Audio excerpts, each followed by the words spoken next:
Hello sir, hello mga ma'am. Malapit na pong exam sa mga wala pa pong soft copy na reviewer. Pwede po kayong mag-comment ng pangalan nyo sa Facebook. Sisendan ko po kayo. So, inuulit ko po, hindi po ako magaling mag-vlog, hindi rin po ako magaling sa math. Isa po akong unit earner na ah, nag-aaral po ako ng computer science, tapos nagkumuha po akong uniting. Ang binigay sa akin ni PRC ay math major. So, ang ginawa ko, nag-exam ako. Una, bagsak. Pangalawa, pasado na dahil nervyo ko nang maayos yung mga reviewer. Sa totoo lang, ang math napakahirap niyan. Mas lalo po kapag hindi ka naman talaga math major. O pangalawa, hindi natin alam kung saan tayo magsisimula sa pagre-review. Ganun yung ginawa ko dati nung unang-una, hirap na hirap ako kung saan ako makakuha ng reviewer. May nagbibigay, may nagbebenta, parang malayo naman. Tudo-tudo review ko, malayo pala yung nire-review ko. So ako, kung ano po yung ginamit ko nung nag-exam ako na reviewer, yun pong ibibigay ko sa inyo at yun na lang po ang aralin nyo. Meron na po yung solusyon kung paano masagutan. Nakalagay na po kung ano yung sagot doon. Basta comment nyo lang po. Ngayon po, tuturuan ko po kayo kung paano mag-solve ng... So, bali pala, shoutout ko muna yung top notcher ng March 2023, si Maricel Puntanilla. Napanood niya pala yung ating isa sa mga video, tapos nag-comment siya doon. Nagtatanong siya kung pwede daw na next time siyang maging reviewer ko. Siyang magre-review daw. Sabi ko kapag mayroon na akong pera na pambayad sa kanya, saka ko siya hindi sa YouTube channel ko. So ngayon, hindi ko pa ma-avail yan, hindi ko pa siya mabigyan kahit ano. Pero siya ay nagbigay ng tip na wag daw natin kakalimutan yung mga mathematician. O yun, yun yung galing rin sa kanya. Tsaka sinabi ko na rin po sa inyo yan sa ibang video ko na kailangan wag nyo pong kakalimutan yung mga mathematician. Babalik-balik ta rin yan ni PRC, yan, mathematician yan.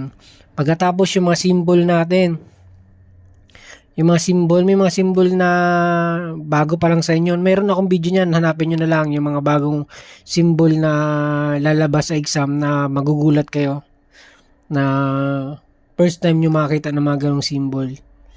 Pagkatapos, aralin nyo yung simplify. Sana naaral nyo ng simplify. Aralin nyo kung paano makuha yung slope.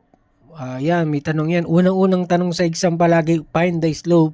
Nung unang exam ko, find the slope ang tanong. Pangalawang exam ko, find the slope pa rin ang unang-unang tanong. Sumunod, yung derivatives. Ayan, meron akong derivatives ng may video sa na-upload sa YouTube channel ko. Meron yan, derivatives, tsaka anong tawag ba doon? Ano ba yun? Derivatives, yung mga cosine tsaka sine cosine, aralin nyo po yun. Marami nun, sine tsaka cosine. Ngayon, turuan ko kayo kung paano ito masolve. Halimbawa, solve for an x in the equation, log x squared minus log 5x equals log 20. Madali lang po yan, sobrang dali. Input mo lang sa calculator yan, log. Yan. Kita nyo naman, log, tapos alpha x, tapos yung squared, tapos close, tapos minus log 5 alpha x, tapos close, alpha equal.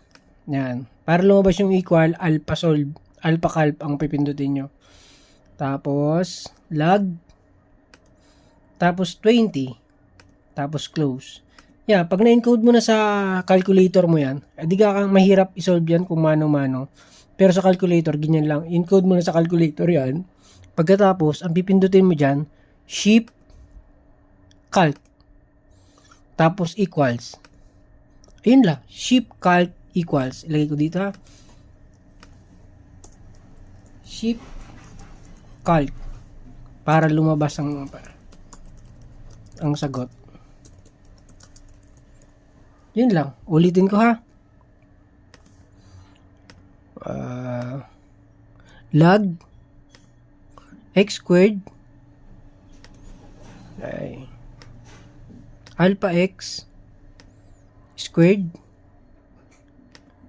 minus log 5 alpha x close, yung equal sa calculator para mag-equal alpha calc. Tapos lag ulit. Tapos 20. Tapos close. Yan. Pag na-encode mo na sa calculator mo yan, pindutin mo lang yung shift calc. Tapos equals. Ang nakalagay dun sa X ay 100. So, ibig sabihin, ang sagot ay 100. Ganun lang po yun. Napakadali lang po niya. Marami po ganyan tanong. Yan, lag na yan.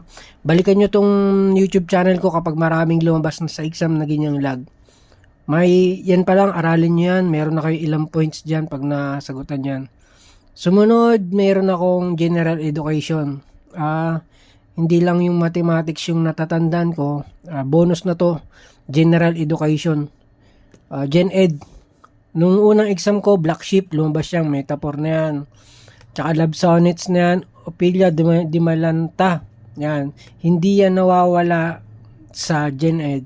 Sana hindi mawala pa rin. Sana ngayon pa rin, March ngayon, lumabas yan. Yung tatlong tuldok na sunod-sunod, ellipsis, lumabas yan. Unang exam ko, March 2023, lumabas yan. September 2023, lumabas pa rin yan. Phantom of Delight at saka metaphor, lumabas din yan. Tinkle, tinkle, tinkle, onomatopoeia, lumabas din po yan. I-screenshot nyo na lang hanggang 7 ng 8, yan ang palaging lumalabas sa general education. Siyempre, hindi lang pwede na puro major tayo. Baka bumaba tayo sa Gen Ed, mahatak. So, dapat equal palagi ang ating pagre-review. Yun lang mga loads. Mayroon pa akong i-upload mamaya.